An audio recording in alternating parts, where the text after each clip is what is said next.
Hi, this is Trinesha, and today I wanted to talk about unity. So I'm not sure if there's another video in one of my past videos from a long time ago that says unity. I think that one was called division, but it's going to be like similar maybe. We'll see where the spirit guides me. And I only say it that way because I try to make sure that these videos aren't about me. Like I might use something that I went through in the past. I might use like some of the lessons that I've learned or things that I've learned through life that may be able to help me help somebody else. So like if I learned something today, I want to share it with other people because I want to try to help them kind of avoid some of the things that I've done in the past that I've messed up on or my missteps. For people that know, that's the name of the book that I had written as well, with by the grace of God, because I never thought that I would be able to do something like that. And then God put it on my heart and he didn't even tell me I was going to write a book at first. I'm one of those people that love writing, and I was going through a really difficult time through this breakup after 15 years, and I just I really had no idea how I was going to make it through it. I started writing and well, God told me to write. And so I just kept writing and writing and writing and filled up like three notebooks, and then I started on another one, and and God was like, I need you to write a book. And I was like, I don't have anything to write about. Isn't that just like us downplaying the gifts that God placed on us? Like, we really try to make it seem like everybody can do that. Like, that's something that everyone's gifted with. Oh, the four notebooks that I filled up of writing material, that can't be turned into a book. Like, in my mind, it didn't even dawn on me like that was the whole reason God was telling me to write, because it was going to be part of this book. And I just I really just was in like I was completely like ignorant to the fact that God had gifted me with this, that he had gifted me to be able to write this book, that he was going to use me as a vessel, use the things that I went through to give glory to the kingdom. And so when I was writing all of these things, I was thinking, okay, these are all the things that are helping me. I would be watching videos, I would be reading books, and I would be taking notes while I was reading these books. And these books would be helping me like learn how to love myself, learn more about emotional intelligence, learn more about how I can develop as a person in general. Like I wanted to be stronger. I wanted to learn my strengths and my weaknesses. I wanted to learn different ways to communicate, how to win friends and influence people, Dale Carnegie. I wanted to learn how to create small habits so that I could become better at reaching the bigger goals that I had. Atomic Habits, James Clear, just to name a few, and just to name a couple. And books like that really helped me develop who I was into becoming a better person. And some of the books I reread. So, like at the beginning of last year, I read How to Win Friends and Influence People. And I started taking this course. And in the course, they wanted me to read that book again. So I read it, and this time I took down all the principles. I think the last time I took anything that really stood out to me last year, I wrote like a note about it and I put it in this notebook. And so I did the same thing about it was a bunch of different other books about communication, a lot of different books about just learning how to be okay with yourself. It was a lot of books about growth. It was a lot of books about self care and healing, and a lot of books about just learning who you are and who you want to become, how to create a schedule or how to make the most of the time that you have. Things like that were the types of books that I was reading last year, and I'll continue to read because it really helps me become a better person. It helps me like stay focused on the things that I know are the most important. So that way it's not like overwhelming me to try to do everything at once. I'm doing something here from this book. I'm doing something here from this book. And I'm letting it come all together so it can be something that makes me into a better person as a whole instead of, so it's not just like I got to work on everything all at once. Like I let God use me, and I focused on God so that he can heal the broken parts of me that I thought could never be healed. The empty space in my soul that I thought I could fill with all of these people, places, or things that only God could fill. He healed me in those areas. I talked to a psychologist that helped me with childhood trauma and different things that I went through, like past relationships and things like that, to really help me understand why I even was in those types of relationships in the first place. Why I felt like this was ideal. Why I felt like this was something that I wanted, or something that why I would ever think that was okay, or why I would ever behave in certain ways that I did. And sometimes we'll just say, "Oh, young and dumb," or we make up all of these little cute like cliches that we like to come up with and say things to kind of like give a blanket statement over everything that we've already been through or whatever else. But for me, I like to think of it like Maya Angelou. You do the best that you can until you know better, and then you do better. I wasn't just in those relationships because I wanted to live a miserable life and I just always thought that, you know, this is my goal for my life is to be mistreated and to be in a horrible relationship and be miserable. Like, that wasn't my goal when I first started doing stuff like that. It was, this is literally the best that I knew. Like, I met other people, but I really, really thought, like, I believed that this was what a relationship was. It wasn't that I knew better and I knew, oh, I should never be with this person ever. Like, it really was just like, this is what people say is normal. This is what society is saying a relationship looks like. This is what everyone else is going through. This is how everyone else is treated that I know besides like one random person, and you think that's the exception, you know? Like, so you really truly believe and think this is just what a relationship looks like in family, friendship, romantic, whatever else it is. You really feel like all that toxicity is normal, and it's not. And until you really learn what it is what it really truly means to love yourself, what it truly means to be in a healthy relationship, what you aspire to have by or how you want to honor yourself and respect yourself, you don't even know that that's how you want to be treated until you do those things. And when you're younger, I'm sorry to say this, I know there are some people who probably do this, but the majority of people don't do this. The majority of people don't take take responsibility for the things that they've done wrong. They don't acknowledge their own flaws. It's always pointing the finger at somebody else. This is the person who did wrong. This person did this to me. Oh, it's because of this person. And there are not always nice people in the world, but I like to, in every situation, look at what I've done wrong. I know it sounds crazy, and some people are like, well, you don't always do everything wrong, but listen, I'm a human being. I always make mistakes. Always. I'm not saying it like I just mess up on everything, but every day I make a mistake and learn from it. There's something that God is teaching me every single day so that I can grow and become a better person. And I truly believe that. And so when there's an incident or something happens with someone, the first thing I do is acknowledge my part in anything that's going on. If I had a disagreement with a friend, hey, I said this and it when you said this it made me feel a certain type of way.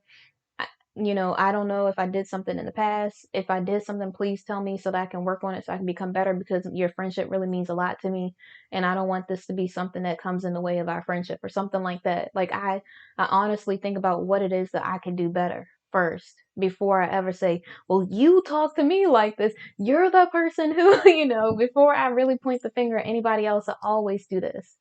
I always try to acknowledge whatever it is that I've done because sometimes when we do things, we don't realize that we're affecting people the way that we do, or we don't realize that people are taking it in the wrong way, or they have every right to feel the way they do. Like I could say something just in a joking way to a friend, and I would never say anything intentionally to try to hurt somebody at all. That's not my MO. That's not the type of person that I am. But if I say something and it really does hurt my friends or it hurts somebody that I really truly love, I don't want them to feel like I just want to try to be hurting them or like making them feel badly. If I say something like that, I want to know what I did wrong because I don't want them to ever feel like that again. And so I try to make sure that they know that, hey, I don't know what's going on, but I know obviously whatever it is that I said hurt you. So how can I make this better? What is it that I can do so that I can in the future say things in a different way, or I could be conscious of this is something that you're hurting from. This is something that affected you in this way, and I don't want to be that type of friend that just keeps on trying to make somebody else feel badly or keeps on doing something when I know that it hurts somebody else. So that's the type of person that I am. When I'm at work, I do the same thing. If something's going on and they ask me a question, I'm completely honest about it. They need to know something, they want something from me, whatever else. I make a mistake, I say, yes, I made a mistake doing this. Every single time, I own up to everything that I do wrong all the time. Even when it's uncomfortable, even when I don't want to, I always do. And so that's just the type of person I am, because I really truly believe that when you make a mistake or you mess up on something, it's for you to learn from it. It's so that you can become better at doing whatever it is that you're doing. It's so that in the future, I won't make that same mistake again. It's so that in the future, I can be intentional about making sure that I'm conscious that this is something that I'm not good at, or this is something that I need to work on in life in general. And so I really truly just try to focus in on whatever it is that I need to do, because I can't change anybody else. I can only change myself. So while you're like, well, this person is always doing, listen, unless you have a real conversation with them and say, hey, I would really appreciate it in the future if you wouldn't say this. Because when you say this, it makes me feel like, whatever. And you have every right to your feelings. So they can't say you don't feel this way. You do feel that way. And if they really truly care about you and they love you, they will be respectful of what you have asked, because they don't want to intentionally hurt you, you know? And so I always try to think of things that way whenever I'm in any situation. And when it comes to my friends and my family members too, if I know that something I said hurts them, I will immediately be like, hey, I didn't realize that, it really was something that hurt you like that. Like, I really just said this because of blah. And sometimes I'll break down why I said what I said. And I know some people are like cringing at that, because they're like, when you over explain, it means that you feel insecure. Listen, call me whatever you gotta call me, but I know I'm a child of God. You know what I'm saying? And so so I'm explaining because I care about this person. I'm not explaining because I feel insecure about the fact that I said something, or I'm not standing behind my core values or my morals, or anything like that. My core values and morals are staying there. It's not changing no matter who's around me. It's just when I know that I've hurt somebody, I want them to know what my intention was, so that they know that my heart was in the wrong place, even if I said the wrong thing. It's not about me just writing a 20-page letter and going through this hour-long explanation of why I did something. It's literally like, hey, I said this because of this. Like, there was one time a long time ago, I said this and I felt it. After I said it, I was like, I can't take it back after you say it. It's too late now. So I had this thing happen with one of my family members, and he was with this person, and this girl seemed so right for him. You know, like I don't want to say it the wrong way, but she really did. He would date other people in the past, and they would be using him. They would just be like treating him so badly, and I was just like, like it would literally break my heart to see this happen. And I'd be like, oh my gosh, like really, but I stay in my lane because it's not none of my business. Like, of course I want every one of my family members and friends to be treated good. I don't want them to be treated like crap. I want them to be respected and honored and treated the way that God intended them to, and for them to treat the other person that way as well. I don't want them to just be disrespected and talked to in a bad way, or them to talk to somebody else in a bad way. And so he meets this girl, and she loves the mess out of him. Like, I don't know if he could see it, but I could see like her intention for her being with him was because she truly loved him. She truly cared so much about him. She respected him. She loved him. She cared about him, everything. And so one day we were talking, and I said something, it's going to be so wrong, but I said something like, you only get one. I said something like, I'm happy that you're with somebody who cares about you, or something. I can't remember how I said it, but then I said something like, yeah, because you only get one person. It's really hard to find somebody like this who really truly cares about you, like in this way. And they took it as I meant that no other person would ever want them. This was the only person in the whole world that was ever going to like them ever. Like, and that's not what my intention was at all. So I explained it, and I was like, no, I don't mean that you're not somebody who could be with any person you want to be with. I didn't mean it in that way at all. I just mean that there's a lot of good and bad people. And this is one of the good people. And so when you have somebody like that, instead of trying to chase somebody who just deigns to be with you, that really could care less about you, I'm glad that you're with somebody who really truly cares about your well-being, you know? So I had to break it down, but when I said it, I could see the expression on his face and stuff, and he really thought that I meant this is the only woman that was ever going to like want him, that was going to like him, that anything like that. And I was like, no, I'm not saying that at all. I'm just saying like this one right here, she really loves you, you know? And so, I mean, and we can kind of tell, like as women, we kind of know when it's a woman that's like, and it's a woman that's like, oh, okay, you know? And a lot of people didn't understand. They were like, oh, I don't know why he's with her. And I'm like, so you rather him be with somebody that's going to use him than for him to be with somebody who truly does love him, that's literally got his back. That made no sense to me. But everybody came around. But anyways, eventually, and everything worked out the way it was supposed to work out. So that's good. But I'm just saying that because I want you to see that even when you don't have the worst intentions and you have the best intentions, sometimes people can take it the wrong way. And I don't think letting them know the way that you mean it when you say it is any harm in that, especially when you care about somebody. Because if I had said, "Oh, I don't need to explain myself," they would have just went around thinking I thought that they were like a piece of like I don't know, like they would have thought that they were just some unwanted person who's just wandering around in life or something. I don't know, but like because I decided to take the time to explain, like, hey, I definitely didn't mean that at all. I just mean that she really truly loves you, you know. And some people take that for granted so much. I know I did when I was younger.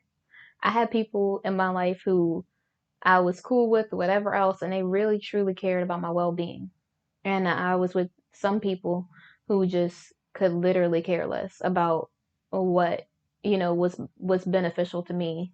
They just cared about themselves. And, sometimes we really think that we put up this wall like we don't want to let the wrong people in, but then the wrong people seem to get through and the good people seem to be like on the other side of the wall for some reason because they're good at finessing their way past the barrier, if that makes any sense.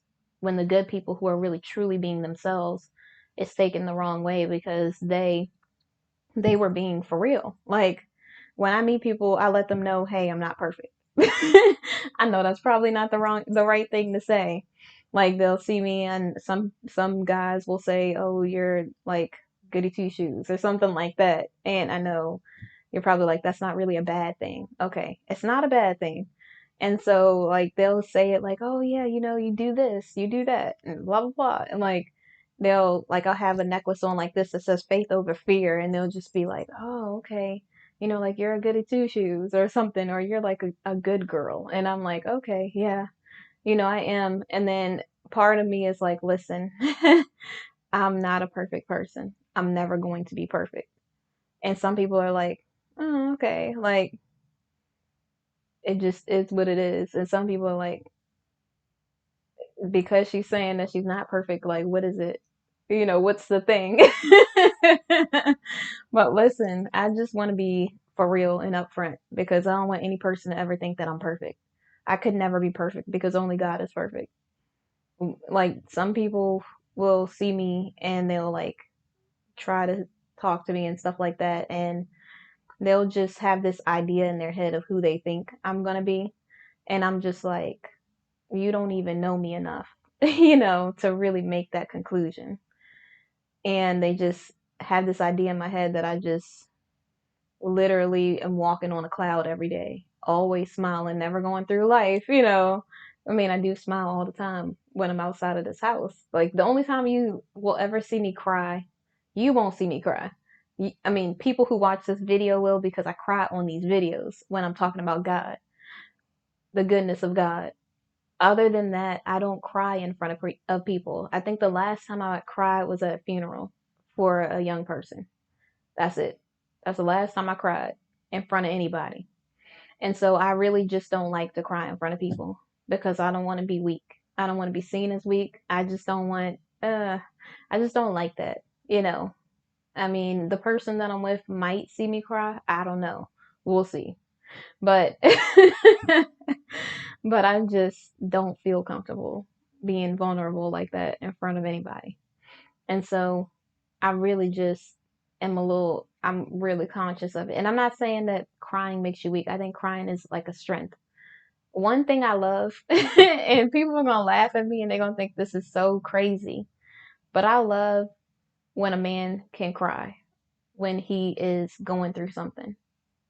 Like, one thing I can't stand is when a guy tries to pretend like he's so tough that nothing ever affects him. Because for me, it scares me and it makes me think that if he's really going through something or struggling, he's not going to feel comfortable enough coming to me about it because it's going to be something that he feels like he has to deal with on his own. Am I saying that I'm going to be able to help whatever guy I'm with through everything? Like, there might be some things that he really does have to do alone, but I want the person that I'm with to know that, hey, it's a safe space. Like, I know that sounds so corny, but seriously, I really want them to feel like okay, knowing that, hey, like we got each other. You don't have to be like trying to pretend like you have to take on the weight of the world by yourself, you know? And I know that sounds crazy. Some women are probably going to say that's, one of those terms they're going to throw out at me and they're just going to be like, oh, that's a weak woman thing. Listen, this is what I believe in. Like, in my core, I really don't want to be I really love when somebody can be vulnerable like that. And I'm not saying I know men sometimes can cry on cue, like just to get their way sometimes. I'm not talking about that. I'm talking about in a real situation, like something is really happening and they feel comfortable enough talking to me about it. They're struggling, they feel comfortable enough talking to me about it. Things like that.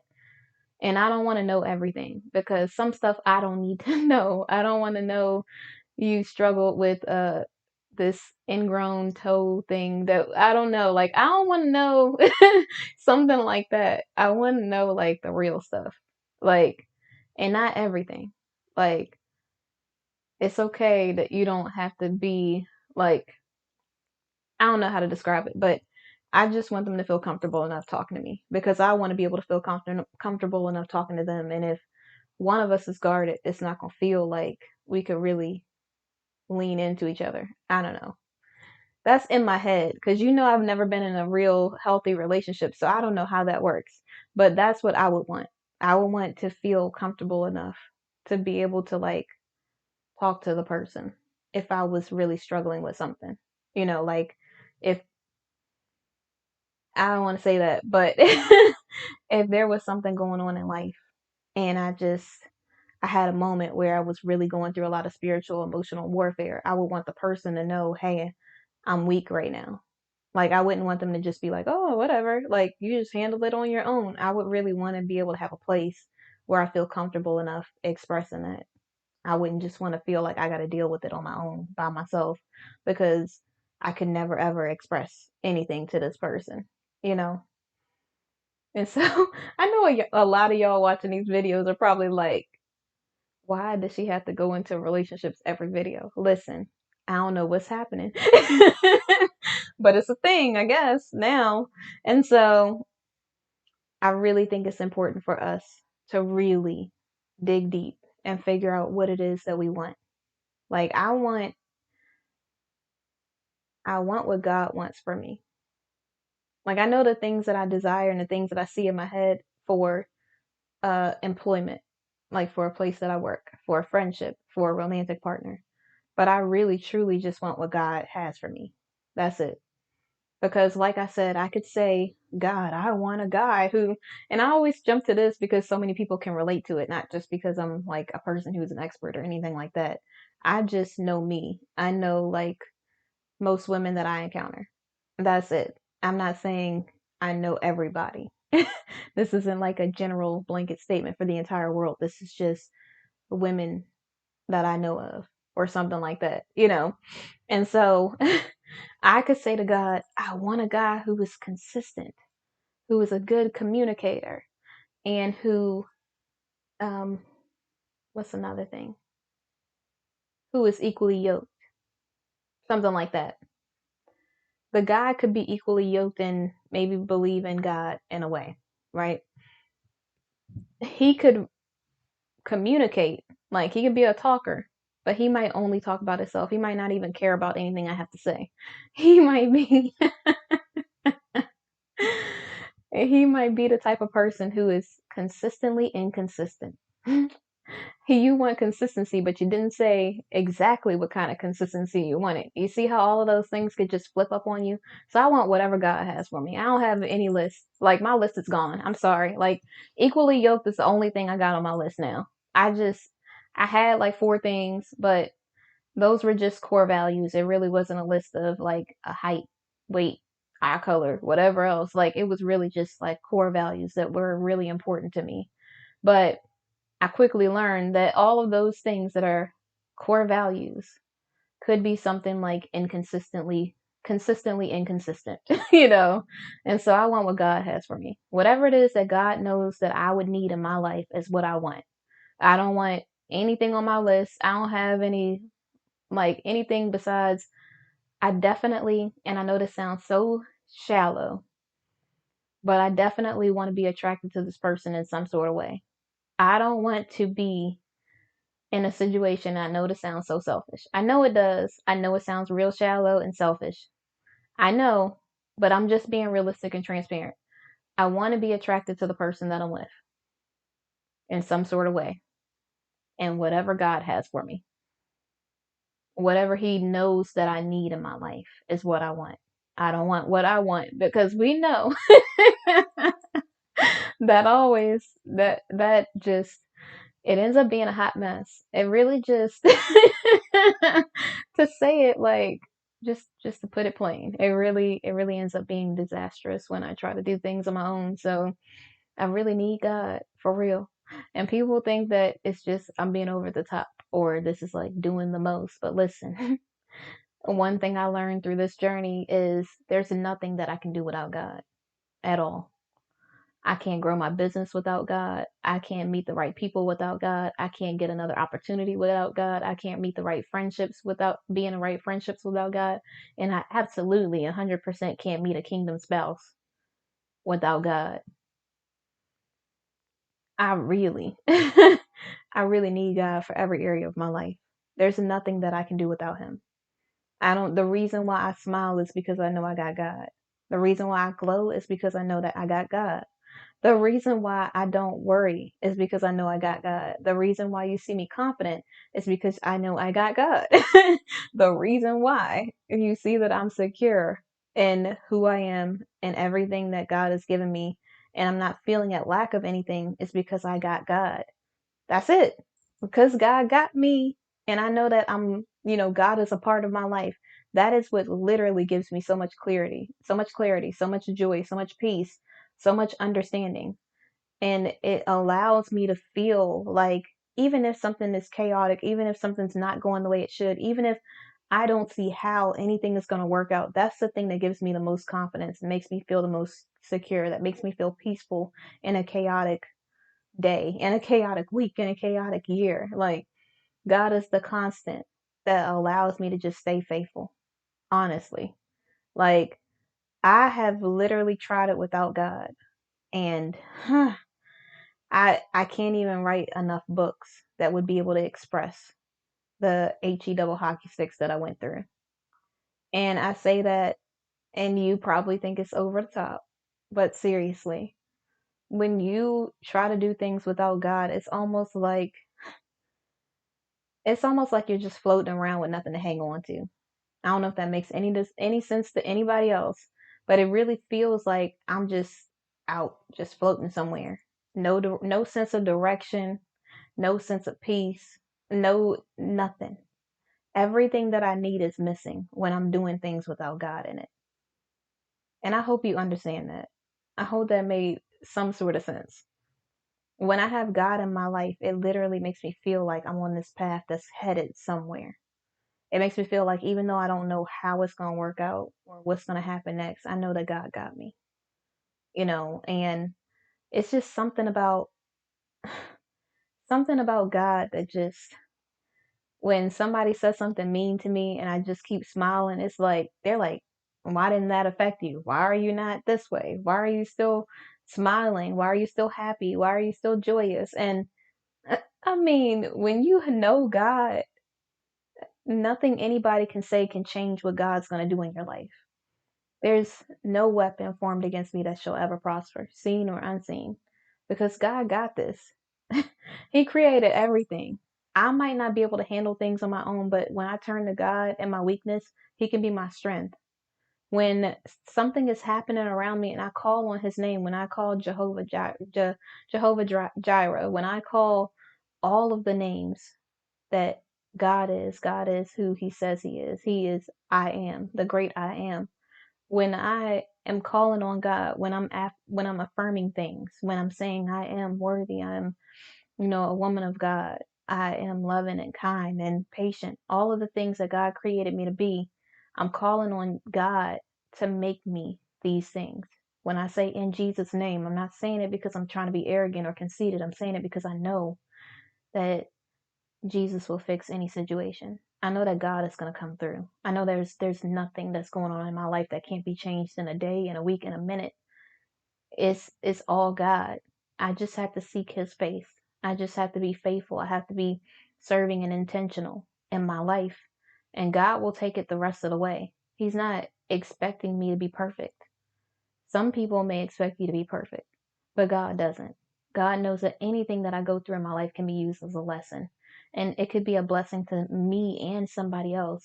Somebody else coming behind me, somebody else who's right beside me, somebody else who's a friend or somebody that I don't even know of could be blessed by my testimony. They could be blessed by the struggles that I go through, the way that I carry myself, Christ-like, or whatever else it is that I do. When I look at a positive outlook on things, and some people may say it's annoying, but for some people it may really help them. Like some people will be like, oh, you're one of those people. Like, I'm a Monday person. I know some people clicked off right then. They were like, Monday person, no. But it's okay. The people who are supposed to hear whatever's next is going to still be here. And so, so yeah, I'm that Monday person that's like, happy Monday. Like it's a Friday. But listen, every day is a blessing. I'm not trying to I'm not trying to skim on any day. I'm not trying to pretend like it's not a blessing for me to even live to this age, to this day, to this hour. You know what I'm saying? And so just because people want to celebrate because it's Friday and they might be off on the weekend does not mean I can't celebrate because it's Monday and He woke me up this morning, And just because some people want to be hump daying it up doesn't mean that I can't just be like, listen, every single day, every time I wake up and open my eyes, every time I wake up, I can feel my body wake up. I'm thanking God for all of the things that He's done in my life. I'm creating a grateful, thankful list. I'm letting Him know all of the things that I appreciate and the day hasn't even begun. I'm intentionally starting my day that way so that no matter what comes my way, God knows that I seek Him first above everything else that's about to happen in my life. It doesn't matter who does what when. It matters who. That's it. But God. That's the only thing that matters. Everything else is just going to happen the way it's supposed to happen. I just need to be the best version of me and just let God handle it. That's it. So, in conclusion, I did have some notes, but I didn't want to like go into the notes and everything. I will read one line just because. So the pastor today, he preached about 3 different spirits, and then he talked about unity. And so he said the human spirit, selfishness, thinking about what benefits us, the demonic spirit, temptation, all of those things that are like the test, but not things that we're going through that we don't understand what's happening. And, we feel like, oh, it just seems like one thing after another, and then the Holy Spirit, the Holy Spirit. And so then when my pastor talked about unity, he said, you can't have unity without loving one another. And you can't have unity without helping one another. And sometimes we forget that we need each other. Sometimes we feel like, I got this. I'm doing this on my own. I'm self-made. Listen, that's why most people have been changing it to God-made, because I'm God-made all day. I did not do anything by myself. There's nothing that I could do without God at all. And I promise you that, because I've tried it and failed miserably. So, in conclusion, when it comes to unity, it's not just, some song. It is a song, UNITY. But listen, when it comes to unity, we really have to start treating each other better. We really have to be mindful of what it is that we're doing in our life, and we're doing it with intentionality. We really have to know that division is Satan. It is not what God intended for us. He intended for us to be loving each other, to be helping each other. Because if we are all on one accord, there's nothing that can separate us. And we are stronger together than we are apart. We really are. And sometimes we feel like the division, having these groups and placing each other in certain sections, just makes us feel more important. But we are all children of God. So why not treat each other as if we are all children of God? Why not use this unification? Why not come together and start using the things that we need? Like both of us could just use, like if I'm a person who speaks life into people and there's another person who's good at marketing, why can't we create a co-business? Why can't we work together? If you need something and I need something, then why are we not helping each other more? It shouldn't always be like, this is what God placed on my heart in the car, and it made me start to tear up a little bit. But listen, it's not just like it made me tear up because I didn't want to do it. It made me tear up because I was like, it's so true. God was like, we really have to stop. Don't judge me for this. He was like, we really need to stop thinking about what somebody else can do for us and help them anyways. Sometimes, like for me, I would be with somebody or something like that, and I'm like, well, I'm doing all these things, they're not doing anything. So why am I doing all of this, or why would I even help this person with this if they're not blah? And that was in the past, before, a long time ago. And I even had a moment today where I thought about that. God was like, reach out to this person. And I was like, why would I reach out to them? They don't even like me or whatever else. Like, I'm going to contact them and see if they're okay, and they could like care less. And God was like, why do you care about what they think? If you care about somebody else and you care about their well-being, and I don't mean like reach out to your exes or anything like that. It wasn't anything like that. It was a friend, an old friend. And so if you care about this person regardless of what it is that they are, or who they are, you need to know that you need to check up on them. Stop thinking about what somebody else could do for you. In relationships, I would always think about what the person could do for me. And I would be like, I'm doing this. And why wouldn't they do this? But we forget that we're two totally different people. This is my love language. That's not their love language. They're not going to do the same thing that I do. Just because, let's say, for example, I like words of affirmation, they might like gifts. If I'm speaking life into them, they might not even like that. So for them to want gifts, they might think giving me gifts is something that's like good, like because they might think that I'm the type of person that just likes a lot of gifts because they like gifts. So we can't expect each other to just give one another what we want. Sometimes we give the things that we like because that's what we would want. So it really hit me hard because it's like, stop thinking about what somebody else can do for you and do it anyways. Do it regardless. Your friend, your family member, whoever else it is. And don't just hold this thing like, they better pay me back. They better do this. Listen, you're doing this out of the kindness of your own heart. So if you're doing it because you want them to pay you back, don't give it to them. Just don't, because you don't need that type of tension in your life. And you're going to constantly be asking them for something that you should have just given them. It shouldn't have been like a borrowed thing. It should have been like, this is not a loan. This is a gift. Because unless you can do that, don't give it to somebody else. Okay? Like, seriously. And you know how certain people are. I'm not saying it like I'm trying to talk about people. I'm just saying, the people in your family and your friends and your partner or whatever else. So if you know that they're not the type of person that does this, stop expecting them to do that unless you have said, hey, I would really appreciate it if you do blah. Because this might not be their love language. That might not be the way that they give love to other people. They might not even, some people I've learned might not even know how to give love because they've never been loved the right way. You can do the best that you can, but that's why for me being a single person, I thought it was important for me to learn what my love language is, because sometimes it'll help you like understand why you want certain things or you need certain things for yourself. And you're like, oh, I just don't understand why, blah. But now you do. Like you love gifts because that's your love language. You love words of affirmation, you love quality time, whatever it is. Charlie Chapman, 5 love languages, really figure out what's your love language, because when someone does something because they're showing you love in the way that they've learned it, it'll make you stop judging them, judging the way they love, if that makes any sense. So instead of you being like, well, I don't understand why they don't give me affirmation, listen, they don't know that that's what you need, and that might not be their love language. They might need quality time, and you might be okay just spending time every once in a while just because, I mean, being intentional about spending time, but your quality time might look different than the quality time that they need or whatever else it is. And I'm not saying it like in a relationship stance, I'm saying it across the board. It's friends, it's family, it's everything.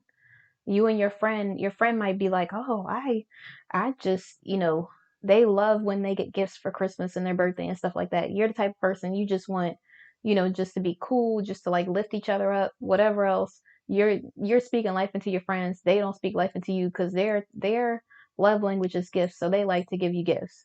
And so you're like, okay, but you can't judge people for being who they are and loving the way that they've learned how to love in the past or what they think love is. You really have to understand where someone else is coming from and really be willing to hear them out, if that makes any sense. Like whoever it is, especially if you care about somebody. And so, so I already said in conclusion, but when it comes to unity, we really do have to start working together and understand that we can't do it alone. That's why I seek God first, and that's why I've been working on this vulnerability thing, because I want the right people to be able to get into my life. I don't want to have this wall up, this very barrier that's blocking the right people from getting in. I want God to be able to bless me in any way that He sees fit, and the only way for Him to be able to do that is if I'm unified.